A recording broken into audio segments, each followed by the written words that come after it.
Hey folks, welcome to Wolpin's Gaming Den. Today we're going to unbox the game Lost Ruins of Arnak by Min and Elwin, published by CGE or Czech Games Edition. This is sort of like a hybrid deck building slash worker placement game, which got quite a bit of good reviews when it came out last year and was somewhat similar to Dune Imperium, which is also the other game that came out last year that combined those two different elements. I was able to try this out recently and I enjoyed it quite a bit, so I thought I'd crack into my own copy, perhaps try out the two-player version at home and see if I like that as well. And if things go well, maybe even do a review video for this sometime in the near future. Meanwhile, we'll flip it over, have a look at the other side. So this just gives you a quick overview of the game board. There's going to be a lot of cards you're going to be playing on your turn, and there are quite a few components that come in the box itself. So without further ado, we're going to crack into this. But before we do that, I'm going to quickly call out the fact that the game is designed for 1 to 4 players. So you can play solo if you want. And it is rated at about 30 minutes per player, which, once you know the rules, is a fairly decent estimate of how long the game should really take. So let's get into it and see what's inside.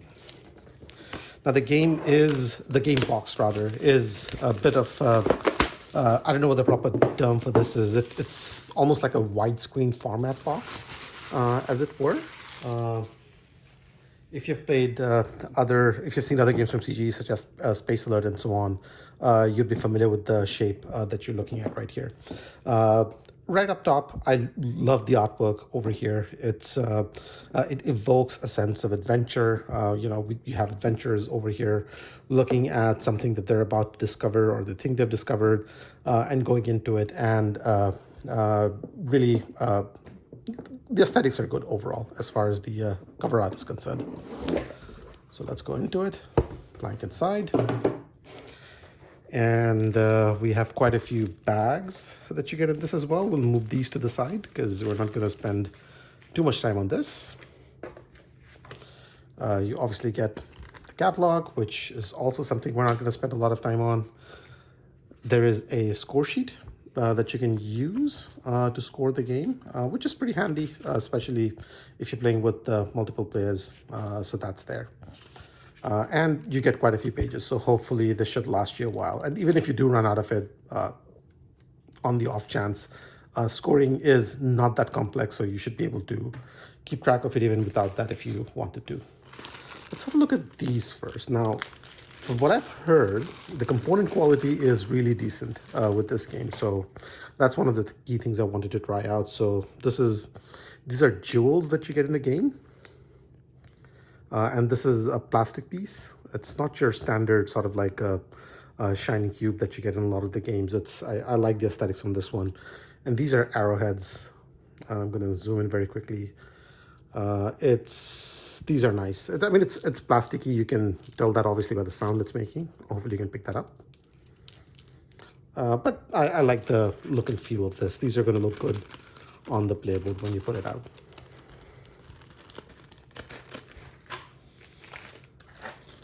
Next up, these are the tablet resources. And again, similar to that, these are plastic pieces as well. And I'm going to bring one in closer. And as you can see, it sort of like has hieroglyphics or text printed on it.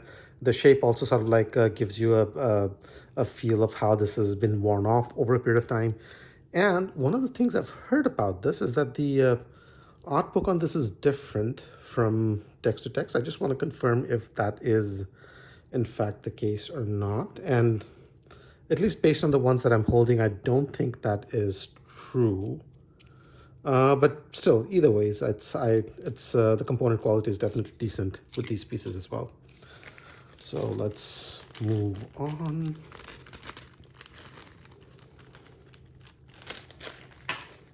More bags. Now these are your player pieces, and these I assume are probably going to be more standard wooden pieces as it were. So this is going to be one of the 2 workers you get over the course of the game to go to different spots and take certain actions. I forget what these are. Maybe these are markers of sorts. I don't know. I remember. So these go on the research track. This is the book, and I think there's a sticker perhaps that we might have to put on this. I'm not sure, but we'll come to this a little bit later on because there should be another shape with the same color. So this is sort of like how this will have your, I forget if it's a compass symbol or whatnot on it. These two pieces move on the research track, and then these workers go out to do different actions on the board. And again, these are nice and big, but standard wooden pieces. Now I get a whole stack of cards with this. Let's crack into it.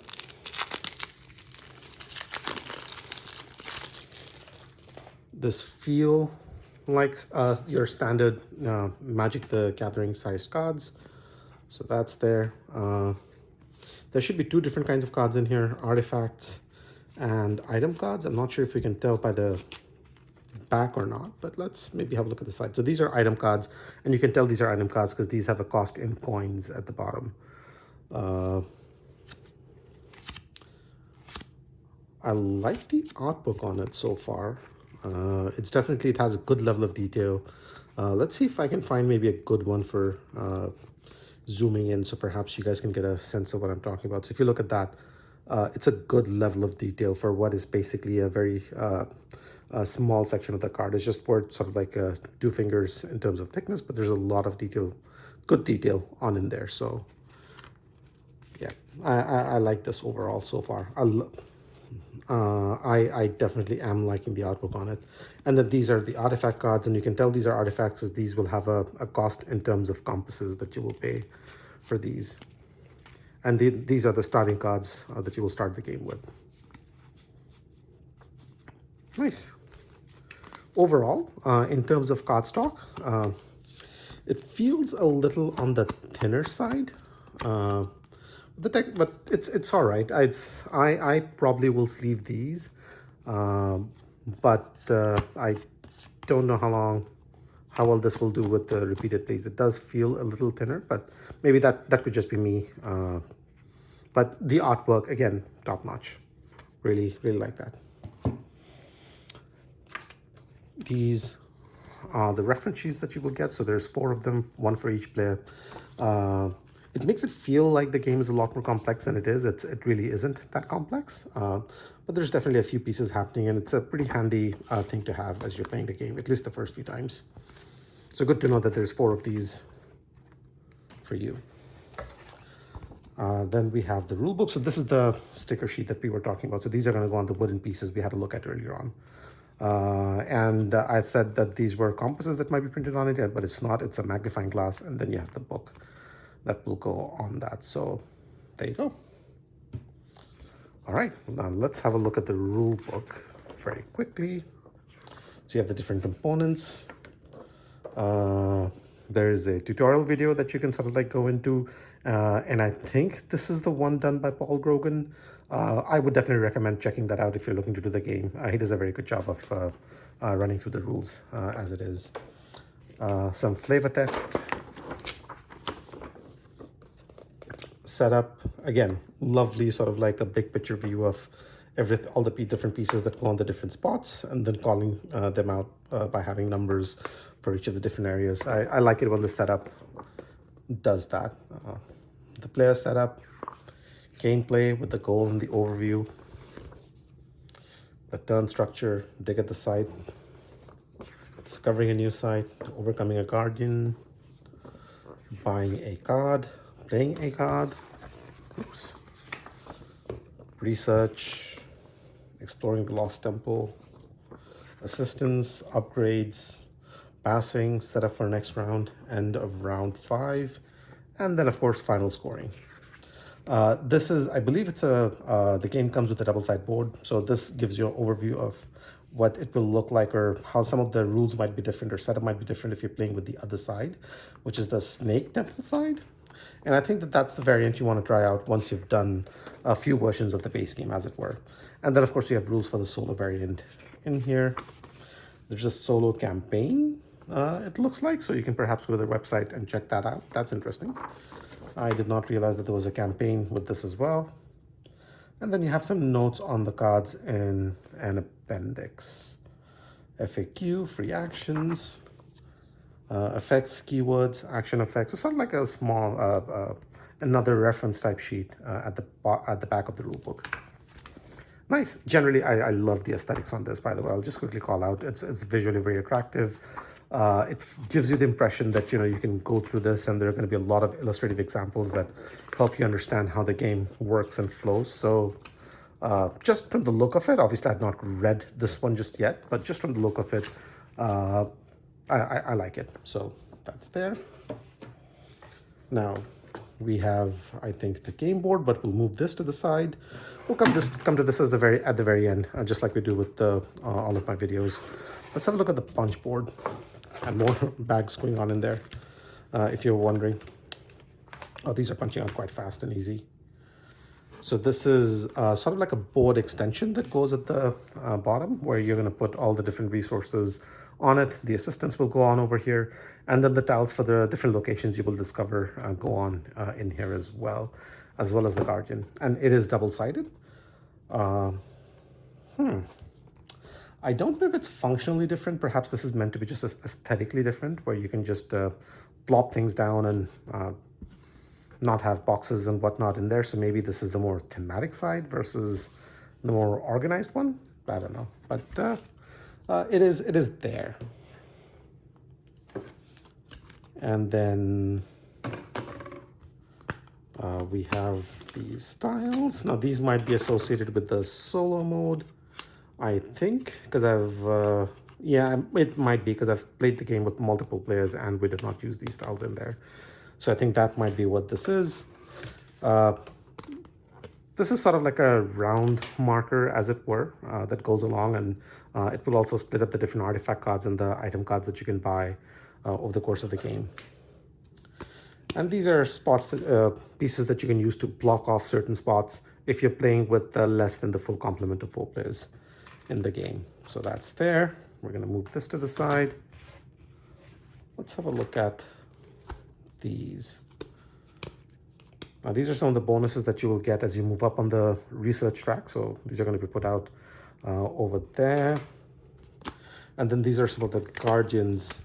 I don't know if the proper term is fight or whatever, but these are some of the guardians you're going to come across as you discover new locations. And again, I'm going to zoom into these very quickly. Yeah, it definitely sort of like evokes that fantasy sort of a theme. I mean, is that a dragon or something else? I don't know. But it does look nice. Yeah. All right. So we'll move these to the side. And then we have more of the guardian tiles. We're not going to go through each of these, but as you can see, lots of different kind of cool looking creatures, I'm going to say, over here. Artistically, again, top notch. Very happy with the way this thing looks so far. These are the different pieces that you can put out on the different locations that are not discovered yet, which will do certain funky things when you go there, discover the location, and they will give you certain benefits as a result. So that's there. Let's move these to the side. These are sort of like, I forget what the term is. These are things that you can basically buy at the top of the research track, literally for points. Coins, compasses, and then some of the other tiles we had seen earlier on as well. These, I believe, are the player boards. And again, these are just punching out quite easily, so that's always a good sign. So these are the individual player boards you're going to get. This is going to be your draw deck. Your assistants go here. Your resources, you can sort of plop down here. The idols, I think they're called idols. Those tokens that basically can go here to give you certain benefits as well, should you choose to use it. And then, of course, there's a reverse side in here. I don't know if this is for solo or not, but yeah. We did not use this with the standard game that we played earlier, so might be a variant or might be something to do with the solo or perhaps even the campaign, who knows. Something to discover. And then this is double-sided as well, so it looks like all the playboards might be these are, once you run out the fear card, you can use it for this side up for the points, or you can use this side simply to count a particular resource as 3 of its type by using this token. And then these are examples of the assistant tiles that you can pick up, which will allow you to do certain actions over the course of the game. So that's there. And forgot to mention, the assistant tiles have two sides, the silver side with a weaker action and then the golden side with a stronger action. And you have the option to upgrade these as the game goes by. The other two playboards, we'll move these to the side. These are the different locations you can discover when you go out. And as you can see, again, lovely artwork going on in there. The aesthetics, again, they do quite a decent job of it. And on the other side, the symbol tells you the level on the board that you can put these out on. And I don't think I'm going to look at anything else. Generally, I think we've covered most of these different kind of things. Again, the art on these are they're definitely quite decent. And then the last one. Yep. All right. All right, folks, so we're back with the game board. I've just moved some things to the side so that we can make space for this as we put it out. And as discussed earlier, this is definitely double-sided. So we'll have a look at the one which is representative of the standard game. And as you can see, it's a pretty decent full-size board. I have to sort of like shove the box on that side to make space for this, but hopefully you can see the whole thing now. There is no points track going around it. These are the different locations that the game already starts off with by default. These are locations that you can discover, and these are sort of like the easier locations to get to, relatively easy locations to get to, that you can discover a little earlier on in the game. These are locations that you'll be discovering a little later on in the game. This is where you're going to be buying cards, sort of like the market, not deck, the market row as it were. The item cards go over there.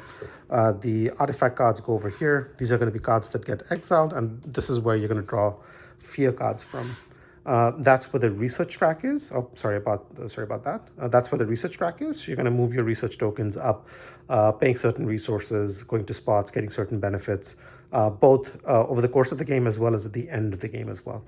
And then that's it. And then the other board that we had a look at, where you put down the resources and whatnot, it's meant to go at the bottom right here. So it's going to extend the overall length of the play area by a little bit. But again, visually very attractive. It sort of like gives you it almost feels like you're looking down on sort of like the area that you're looking to discover as an adventurer. So thematically, I think it nails that feel, which is quite nice. And then on the other side, as we flip it over, it will look very similar, but the main difference, I believe, comes from that research track right there. So it's a different temple we're now headed off to. And then the spots, as you're moving up, do certain different things, and there's a different way to get the assistants as you pick them up from there, and maybe a couple of other funky things as well. But generally, these should work somewhat similarly for the most part. And that's it. That's, again, visually, love the aesthetics of the board, love the artwork on the cards, artwork on the tiles. My only concern might be just the stock of the card itself, but other than that, very happy with what I've seen in the box. So that's it from me. That's the unboxing for Ruins of Arnak. Thanks for watching, guys. If you have any thoughts, comments, suggestions, feel free to leave them down below. I'll get to them as soon as I can. And in the meanwhile, take care, stay safe, and I'll see you the next one.